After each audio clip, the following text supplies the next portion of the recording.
In the middle of the following week, after my bruises disappeared on both my neck and wrists, my life started to settle down. I tried not to think too much of what happened on May 5th, and Antai's warning. I just want things to be normal before it happened. And a couple of weeks after the bruises were gone and things were peaceful once more,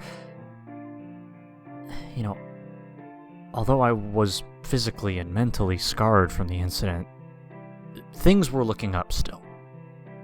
May has come and gone, and June has arrived. Things in my life were still normal. But during the middle of June, I don't know what day it was, but I was getting this gut feeling that something terrible was coming. After that, I tried not to think about it too much, like what happened in May. Things were normal again for the following week and month. Then July came, and that's when the nightmares started. I should also say that this was a series of nightmares during July. It started every night in the first week. And during each night, a different random person was being kidnapped in a different random location by you-know-who. I didn't know if these kidnappings were actually happening, or maybe just a vision or a warning. I also didn't know the small number of people that were being kidnapped in my nightmares. I didn't want to disclose the identities of the people that were in my nightmares either. See, I would try to warn a person in each nightmare that Antai was going to get them and should run. But they wouldn't see or hear me. And after each person gets kidnapped, Antai would turn to see me and he would just smile or wave. And then on July 5th, Antai said, "The fun is just beginning." When the second week came, nothing happened. No nightmares. It's as if Antai was preparing me for what was going to happen the next week. And I was correct. The nightmares started again on July 15th, this time lights, including one above a door which stood before me. There were a couple of dumpsters on my left and right, and with only the sounds of rats scurrying and cats hunting and hissing if they saw me. There was one cat that looked kind of off from the others. Its fur was like a greenish tint color, its rib cage was exposed, and parts of its face were rotting away. You could also see some of the skin exposed from its tail. One eye was missing, also. And instead of attacking and biting me, the zombie cat just went on like any other cat. Poor thing. Then the door in front of me opened, which led to a long dark hallway with no lights. My heart was beating fast inside of me, indicating and knowing that I was afraid of the dark. Sort of. And before stepping into the dark, I did some breathing exercises to calm my nerves and heart. After a couple of minutes, I stepped into the doorway. I only took a couple of steps, and the door behind me slammed shut, leaving me in total darkness. I flinched for a tiny bit, but tried to keep myself calm as I started my slow journey down the dark, silent hallway. I didn't really know how long it was going to be before reaching a door at the end of the hallway, if there even was a door. It took me a while until my eyes began to adjust and were able to see through the dark hallway, and eventually saw the door at the end of it. I continued my walk slowly towards the door until I felt the doorknob. I gently started to turn it until I heard it click, and slowly opened it. My eyes were adjusting to the darkness, and as I looked inside, I could start to see a large room. I extended my left arm and placed it on the door, stepped through the doorway into the large room, and started following my hand on the door until it went to a wall, following that as well. A couple of minutes must have passed, and I decided to stop and try to keep myself calm with my back against the wall. As I continued to try to keep myself calm, I noticed that the middle part of the room was a bit darker, a part that my eyes couldn't adjust to properly. As I tried to look into the inky blackness, in the corner of my eye, I started to see green light coming from the ceiling. I thought it might have been a ceiling light, but as I looked up towards the ceiling, my face turned white with fear. And almost screamed as I realized what was on the ceiling. It wasn't a light, but Anti himself. I could feel my heart racing as he crawled from the ceiling down the wall and stood straight up after reaching the floor. He was like one of those creatures that can crawl up walls and ceilings. I started to panic when Anti started walking towards me, his figure twitching and glitching out. He giggled and sneered, showing out his white, sharp, and jagged teeth as he ran his fingers through his slicked, tied-up, dark brown hair. Then I started to see what Anti looked like.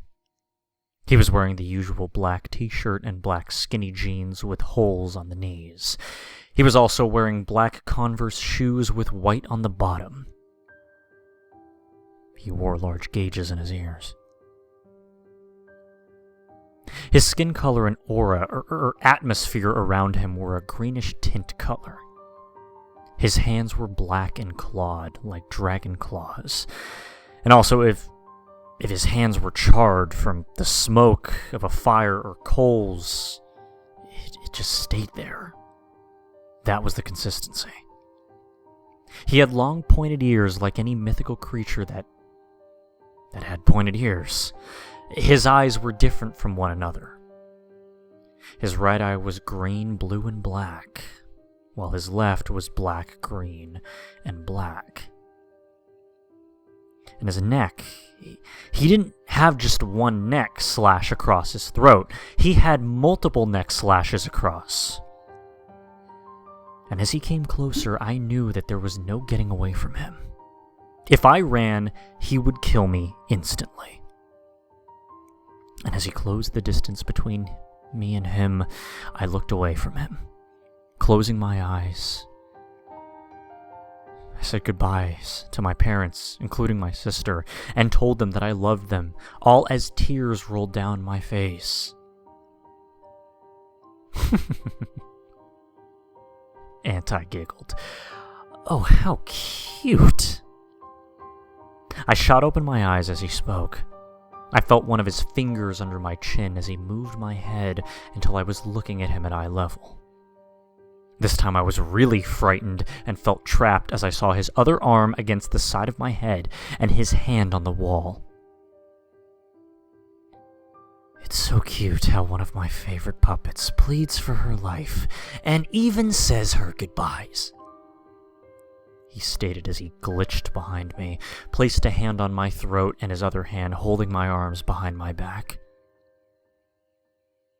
I have you here, and I can kill you right here, right now, he said as he growled his lips, nearly brushing my earlobe, and yelped as I felt the sharp point of one of his fingers on my throat.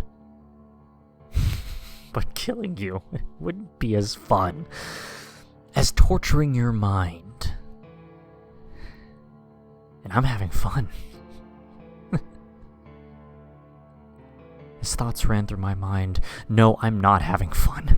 It has been torturing me, and I don't know if I can even handle it any longer. Just then I remembered something clicking in my mind. The small group of people that Anti kidnapped in my nightmares. Where were they? Were they safe? And as if Anti read my mind, he said, "Oh, do I have a surprise for you? And I think you're gonna love it." After he spoke, a small dimmed light started to flicker, and I became shocked and terrified of what I was seeing. It was one of the people that were kidnapped by Anti in my nightmares, tied to a chair and blindfolded. "I can't wait for what is going to be in store next," he said, as he ran the side of my neck with his serpent-like tongue. I just closed my eyes as he whispered in my earlobe, "Enjoy the show." He let go of my throat, arms, and glitched himself, and stood next to the person tied to the chair. I won't reveal the details of what happened next, but I can tell you that he started to mock and torture his victim. I didn't know how long of a time was passing by at first. It felt like an eternity. But something was telling me in my gut that a half hour had passed. Anti then turned to me and placed a finger to his lips, and that's when I woke up from my nightmare. I tried to compose myself by keeping myself calm, taking deep breaths, and slowing down my heart. I could also feel the cold sweat on my forehead. I quietly went to the bathroom downstairs to splash cold water on my face and wiped it with a towel. As I looked into the mirror, something was telling me that these nightmares were going to continue. I was correct. They continued each night from the 16th to the 19th. With each of the other victims, Anti would mock and torture them. As Saturday came, I didn't want to find out what was going to happen for next week, and also the other victims as well. Thinking about it is just... It's just going to make things worse. And when the 22nd came around, things got a whole lot worse. I was back at the alleyway once again. This time I pushed open the door and ran down the darkened hallway until I reached the door at the end. I placed my hand on the doorknob, but before I started to turn it, I could hear something on the other side of the door. I pressed my ear to the door and listened. I could still hear Anti still mocking one of the victims, and as I carefully started opening it, I could see what was happening, while in complete shock and horror. The victim was struggling to break free and crying out for help, but nothing was helping since they couldn't see or hear me. The victim looked extremely tired, and on occasion, I'd seen cuts on their arms, hands, and face, possibly from Anti's clawed fingers or from his knife. Anti laughed and giggled in delight as the victim continued to struggle. Anti then pulled something that looked like a holster. The thing that came out of it made my face turn white. My eyes became wide with fear as the realization set in that it was Anti's knife. The victim struggled even more and screamed louder as Anti pulled out his knife. I couldn't take it off of what was going to happen next, so I turned away, closed my eyes, covered my ears, and said to myself that all of this was just a bad nightmare. A few minutes must have passed, and I uncovered my ears and opened my eyes, and I scanned around the room, not seeing Anti around. Just the victim still tied and bound to the chair. But the victim was completely silent. I started walking, and I knew that something was wrong and that the victim was not responding. I tapped on the shoulder. Nothing. I walked in front of the victim and knelt, examined what happened, and the next thing I saw caused me to lose balance, falling face forward. I used both of my arms to push myself up.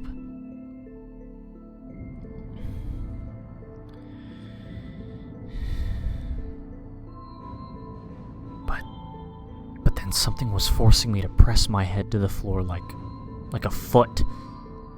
In the corner of my eye, I could see Anti's foot pressing onto my head. I grunted and struggled as Anti knelt with his foot still pressed down, came close to me, and pressed a finger to his lips. That's when I woke up from my nightmare. And after I woke up, I tried to understand what had just happened to the victim. The victim had a large knife gash across their throat. And now with one down, there were 4 more to go. I don't know what Anti is going to do next to his next victims. And as the 23rd came, this nightmare got darker with the next victim's death. This time Anti pulled out 2 large buttons from his pocket. And the next thing he pulled out that terrified me of what was going to happen next was a needle and thread. I felt sick to my stomach as I realized what was going to happen next, and as if Anti knew, he turned to me and twirled his finger around to motion me to turn around, as if I didn't want to see. And so I also closed my eyes and covered my ears so that I wouldn't have to hear the screams. Several minutes must have passed and everything went quiet. I was able to open my eyes and uncover my ears. After turning around, I almost screamed and became sick after what I was seeing. The victim's real eyes were covered by the buttons and were sewn in along with the mouth that was also sewn shut. As I turned around, I bumped into Anti and he just smiled at me. I fainted and woke up from my next nightmare. I cried silently. I don't know if I can stand another nightmare, and there were 3 more to go. I was scared, tired, and hopeless about not saving them and starting to worry about the others. And as the 3 nights passed, only 2 got the knife, and one of their eyes and mouth were sewn. And after that, I thought that my nightmares were over, finally. But Anti still had one more thing up his glitchy sleeve. Saturday night came. This time I was standing in the middle of a large room. It was dark and I couldn't see a thing. The small dimmed light began to flicker. And as I looked down, I screamed almost at the top of my lungs as I saw 3 bodies on the floor with their throats sliced open. As I took a couple of steps back, I bumped into something on the back of my head. I turned around, looked up, and screamed again, as I saw the 2 bodies with their eyes and mouths sewn, and rope tied to their necks, and wrists hanging from the ceiling, like puppets. This time I ran for the door that was already opened, and ran down the darkened hallway, leaving behind the torture room and the victims. As I ran down the hallway, the door that led to the alleyway was already opened. I was almost there. Freedom. As I passed the doorway, the door behind me slammed shut, making me jump. As I looked at the closed door, I calmed myself down by steadying my breathing. And after doing so, I turned around and was expecting the alleyway, but instead there was nothing. No dumpsters, no sounds of rats or cats, just nothing. Only darkness once again. I felt something in my left front pants pocket, so I pulled it out.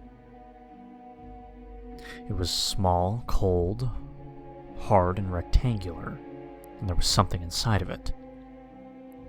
I shook it and it sounded like a liquid,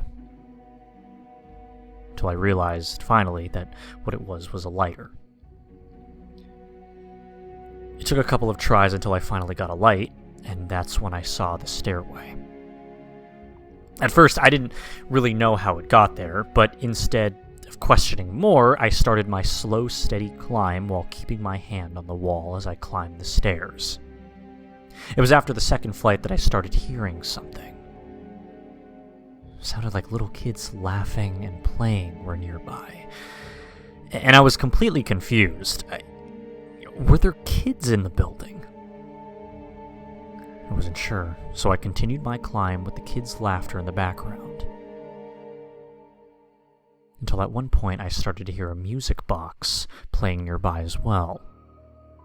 As I ascended my climb, I started to get this weird feeling in the pit of my stomach. And it was telling me that I've seen this before. and that it was happening to me now. As I reached my 4th flight, the voices of the children's laughter have now turned to crying and sobbing, a bit of screaming.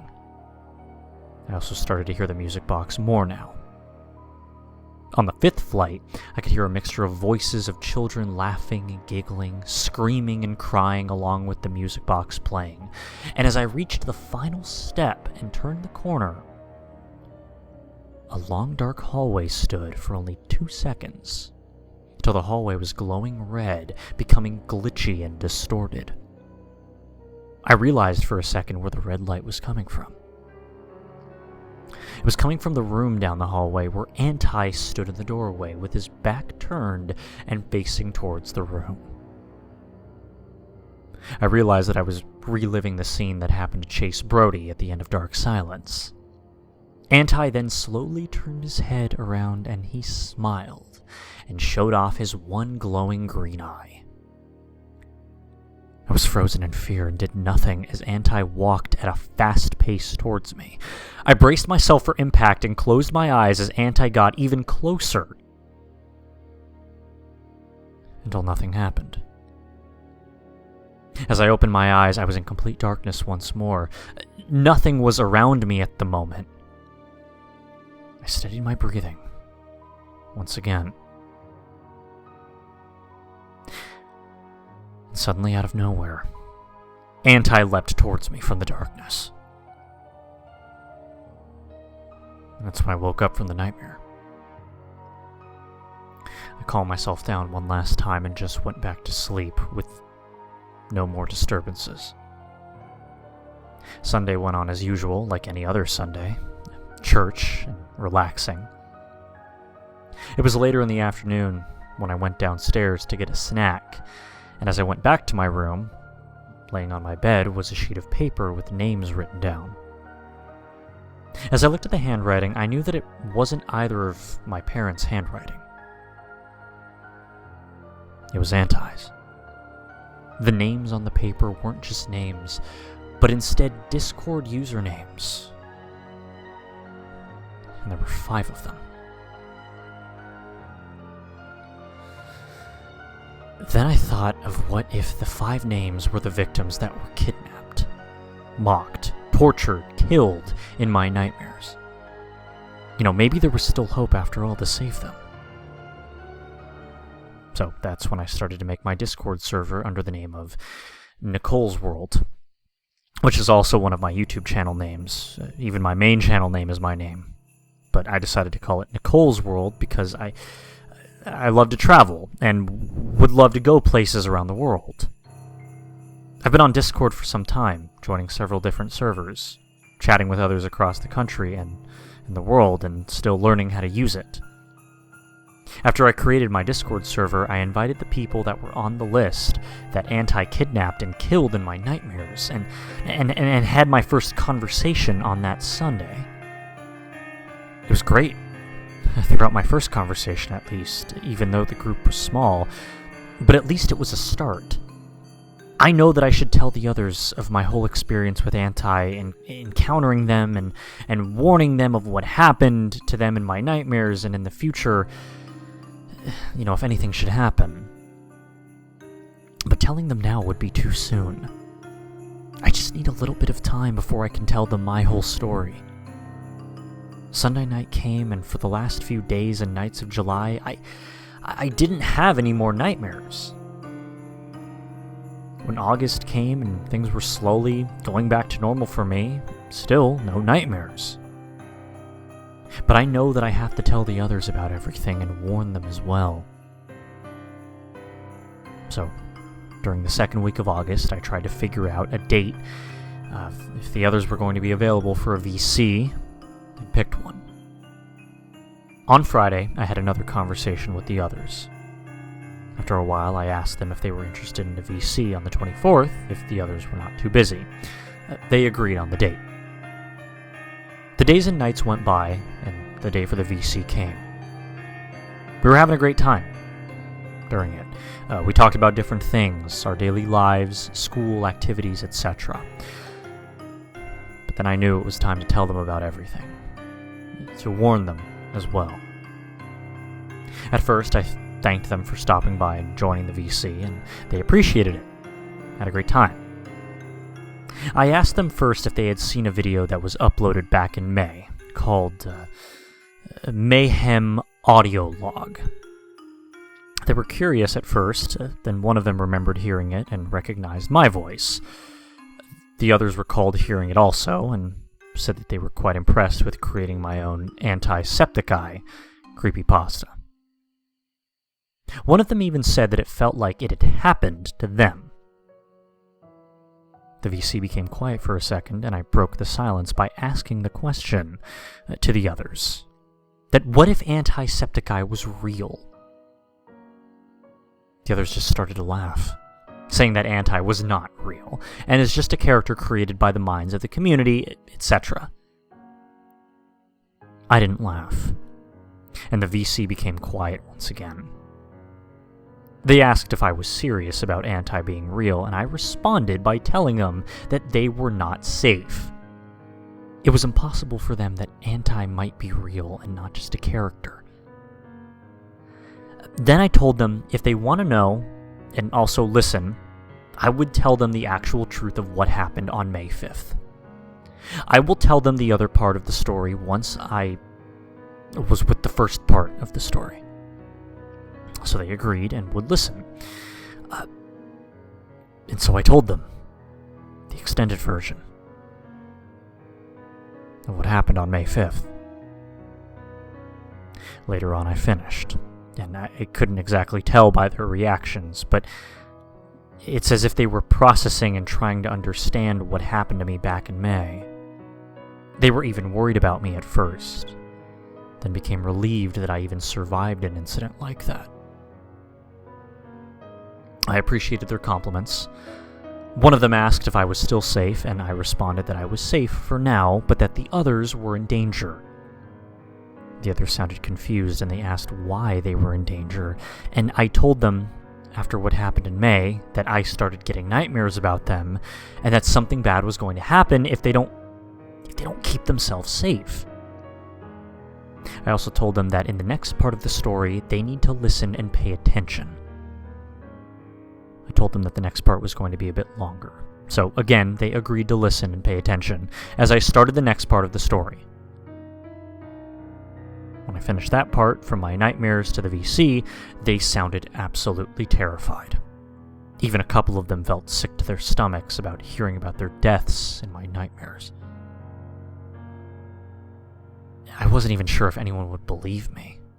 My nightmares, just everything that had happened to me, But I knew that this was the right thing to warn them about if anything should happen.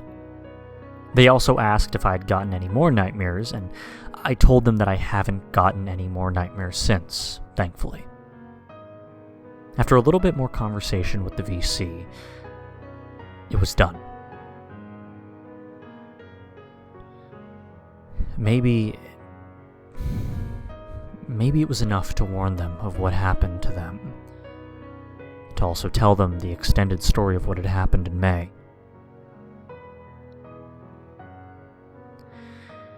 As the days and nights pass by, life for me has been normal.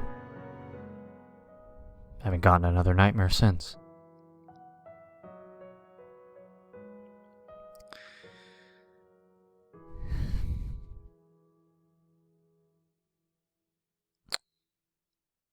But,